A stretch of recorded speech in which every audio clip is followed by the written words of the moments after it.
अस्सलाम वालेकुम दोस्तों, वीकेंड के दरमियान ईरान ने अमेरिकन बेसिस पर जो तबाही मचाई है उसने पूरी दुनिया के मिलिट्री एक्सपर्ट्स के होश उड़ा दिए हैं। अमेरिका जो पहले बोल रहा था कि हम ईरान को डिस्ट्रॉय कर देंगे, अब वो अपने बयान बदल कर कह रहा है कि हम ईरान को सिर्फ डिग्रेड करेंगे। दोस्तों, मिलिट्री टर्मिनोलॉजी में जब शब्द बदलते हैं ना, तो समझ लीजिए कि जंग में मैदान और निशाना दोनों बदल चुका है। आज हमारे थंबनेल में आपने देखा होगा, हमने पर्शियन गल्फ की जगह मिडल ईस्ट शब्द का इस्तेमाल किया है। ये कोई आम बदलाव नहीं है दोस्तों, ये ईरान की IRGC के बदलते हुए खौफनाक ऑपरेशनल मेथड का सबूत है। ईरान अब अमेरिका के सिर्फ टैंक्स या लॉन्चर्स को नहीं मार रहा, बल्कि उनके AI और डाटा सेंटर्स को उड़ा रहा है। 72 घंटे में ऐसी तबाही मची है जो अमेरिका ने सेकंड वर्ल्ड वॉर के बाद कभी नहीं देखी।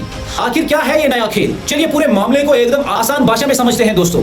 अब तक ईरान सिर्फ उन टारगेट्स को मार रहा था जो सामने दिखते थे, जैसे बहरीन का 5th फ्लीट हेडक्वार्टर या कतर के अल यूडाइड एयरबेस। लेकिन पिछले 2 दिनों में ईरान ने अपना गियर बदल दिया है।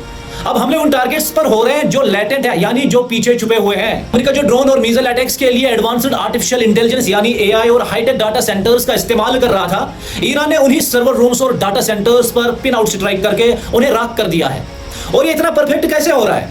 क्योंकि अमेरिकन कंपनीज ने भले ही सैटेलाइट इमेजेस पर बैन लगा दी हो, लेकिन चाइना के स्पाई सैटेलाइट्स ईरान को रियल टाइम लाइव डाटा दे रहे हैं दोस्तों। एक एक हैंगर के अंदर किस कोने में हेलीकॉप्टर खड़ा है, चाइना की आंख सब देख रही है और ईरान वही निशाना लगा रहा है। KC-135 रिफ्यूलर्स और C-17 ग्लोब मास्टर्स का हलवा अप्रून पर बिखरा पड़ा है।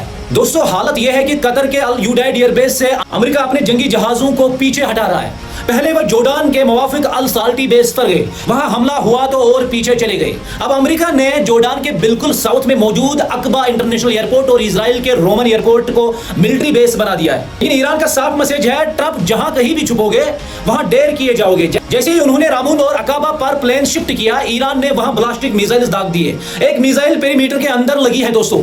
इसका मतलब साफ है कि अब मिडल ईस्ट में अमेरिका के लिए कोई सेफ जोन नहीं बचा। इस चक्कर में इजराइल और अमेरिका के बीच आपस में ही झगड़ा शुरू हो गया है। इजराइल कह रहा है कि अरे भाई, ये हमारा टूरिज्म का सीजन है, अगर हमारे सिविल एयरपोर्ट्स पर तुम अपनी मिलिट्री रिफ्यूलर्स खड़ा कर दोगे तो हमारी जनता कहां जाएगी। लेकिन अमेरिका मजबूरी में वहां एडजस्ट करने की कोशिश कर रहा है। दोस्तों, इस ऑपरेशनल शिफ्ट का सबसे बड़ा असर अमेरिका के F-35 फाइटर जेट्स पर पड़ रहा है। F-35 एक ऐसा जेट है दोस्तों, जो अगर 2 से 3 घंटे हवा में उड़ा है ना, तो उसे उसके बाद 48 से 50 घंटे की हैवी मेंटेनेंस चाहिए होती है। अब जब मेंटेनेंस बेसिस पर ही ईरान लगातार बमबारी कर रहा है, तो उसका जो सारा रोटेशन सिस्टम ही वायर हो चुका है, यानी फेल हो चुका है। उनकी शॉर्टली रेट्स अटैक कैपेसिटी गिर चुकी है। पिछले 72 घंटे में ईरान ने हवा में ही अमेरिका के 4 इलाइट MQ-9 रैपर ड्रोन्स को मार गिराया है। एक एक ड्रोन की कीमत $25 मिलियन यानी लगभग 250 करोड़ रुपए है। दोस्तों, किसी ने बहुत सही बात कही है, सुपर पावर बने रहना तब तक ही मुमकिन है जब तक दुनिया आपसे डरती है। जब लोगों के दिलों से आपका खौफ खत्म हो जाए, जब लोग आप पर पलटवार करने लगे, तो सुपर पावर का टैग मिलिया मेट हो जाता है। और इस वक्त अमेरिका के साथ यही हो रहा है। ईरान ने उन्हें ऑपरेशनल हरा दिया है। आपको क्या लगता है दोस्तों, क्या ट्रंप इस भयानक शिकस्त के बाद अपनी बची कुची इज्जत बचा पाएंगे? कमेंट बॉक्स में अपनी राय जो है वो जरूर लिखें। इस पूरे रिपोर्ट को दबाकर हर जगह शेयर कीजिए। मैं हूं आपका भाई उमर इत्तू। मिलते हैं नेक्स्ट अपडेट के साथ, तब तक के लिए मेरी तरफ से आप सब लोगों को अस्सलाम वालेकुम।